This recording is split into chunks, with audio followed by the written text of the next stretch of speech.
अस्सलाम वालेकुम नाजरीन, मैं हूं बिलाल हुसैन और आप देख रहे हैं मेरा यूट्यूब चैनल। नाजरीन, उम्मीद करता हूं कि आप सब लोग ठीक ठाक होंगे। अल्लाह के फजल करम से जिधर भी हैं बिल्कुल ही ठीक ठाक होंगे। नाजरीन, आज की इस वीडियो में मैं डिस्कस करूंगा किडनी ट्रांसप्लांट के बाद बहुत से पेशेंट के साथ ऐसा देखने को मिलता है कि उनको डायरिया भी हो जाता है और उनके वाइट ब्लड सेल्स में भी कमी आना शुरू हो जाती है। क्योंकि मेरा एक दोस्त भी है, पेशेंट भी है और मेरा व्यूवर भी है जो मेरी यानी कि पूरी वीडियो भी देखता है, सारी जितनी मैं अपलोड करता हूँ।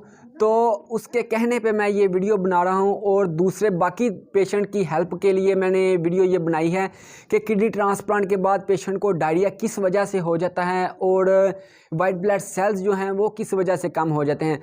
अगर तो आप मेरे यूट्यूब चैनल पर नए हैं तो काइंडली इसको सब्सक्राइब कर दें और साथ दिए गए घंटे के बटन को प्रेस कर दे ताकि जितनी भी मैं नई किडनी के रिलेटेड बनाऊं उसका नोटिफिकेशन सबसे पहले आप लोगों तक पहुंच सके।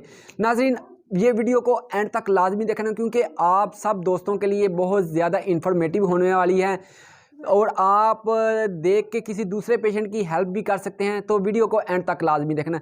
नाज़रीन, आज की मेरी जो वीडियो है वो सेलसेप टैबलेट के हवाले से, सेलसेप टैबलेट की वजह से क्या साइड इफ़ेक्ट देखने को मिल सकते हैं आप लोगों को, क्या आपको इसके फ़ायदे क्या हैं यानी कि और इसके नुकसानात क्या हैं। सेलसेप के सबसे पहले हम बात कर लेते हैं सेलसेप टैबलेट के फ़ायदे के बारे में। सेलसेप टैबलेट जो है वो माइकोफेनोलेट मोफ्टिल इसका ब्रांड यानी कि साल्ट नेम है। सेलसेप ब्रांड नेम से आती है। मोस्ट और भी ब्रांड हैं लेकिन 2-3 ब्रांड को मैं जानता हूं, लेकिन हमने बात करनी माइकोफेनोलेट मोफ्टिल 50 यानी कि 500 mg की ये टैबलेट होती है और मैं भी यही लेता हूं। इसके अब अबाव है तो उसके बारे में मुझे नहीं नॉलेज, किसी दूसरे पेशेंट को नॉलेज है तो वो मेरे साथ इंफॉर्मेशन पहुंचा सकता है ताकि मैं दूसरों तक भी पहुंचा सकूं।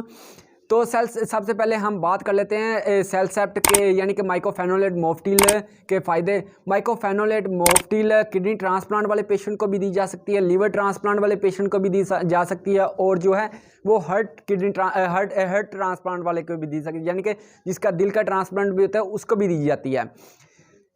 माइकोफेनोलेट मोफ्टिल के फ़ायदे ये हैं, ये एक एंटी रिजेक्शन मेडिसन है, यानी कि किडनी ट्रांसप्लांट के बाद जब हमारी बॉडी के अंदर एक नए वाला पार्ट्स इंटर किया जाता है तो हमारे जो इम्यून सिस्टम है वो नए वाले पार्ट्स को रिजेक्ट करने की कोशिश करता है। क्योंकि आम लफ्ज़ों में मैं आपको समझाता हूँ, हमारी बॉडी के अंदर जो हमारा इम्यून सिस्टम है, वाइट ब्लड सेल्स हैं, ये एक फ़ौजी के तौर पर काम कर रहे हैं, यानी कि एक फोर्स के तौर पर काम कर रहे हैं हमारी बॉडी के अंदर।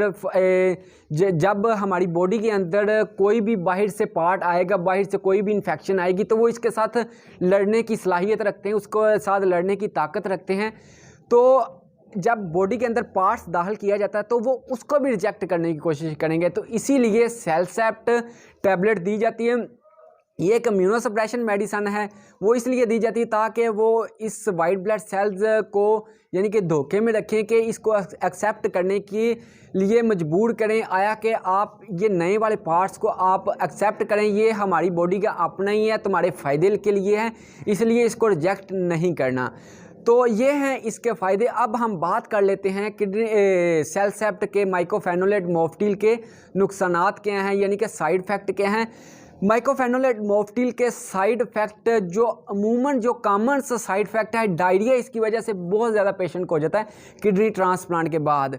क्योंकि बहुत ज़्यादा पेशेंट से मैं मिला हूँ, उनको मोस्टली डायरिया हुआ होता है और फिर उनको या तो अगर वो 500 mg ले रहे हैं पर टाइम यानी कि एक टाइम और दूसरे टाइम भी 500, तो सर उसकी क्या करते हैं डोज को यानी कि 250 mg प्लस 250 mg कर देते हैं। तो अगर तो वो पहले से ही 250 ले रहा है तो सर कोशिश करते हैं या फिर उसकी एक दिन के लिए बंद कर देते हैं या फिर एक टाइम की वो कर देते हैं कि एक टाइम खानी एक टाइम नहीं खानी। ये मैं नहीं कह रहा कि आप मेरे कहने पे छोड़ दें, लेकिन मैं आपको इसके कॉमन साइड इफ़ेक्ट के बारे में बता रहा हूँ और इसके यानी कि हल क्या हो सकता है। तो ये सब डिस्कस करनी है आपने सर से, क्योंकि मैं डॉक्टर नहीं, लेकिन मैं अपना एक्सपीरियंस आप लोगों तक पहुंचा रहा हूं और दूसरे पेशेंट का जो मेरे से सीनियर हैं उनका एक्सपीरियंस आप लोगों तक पहुंचा रहा हूं।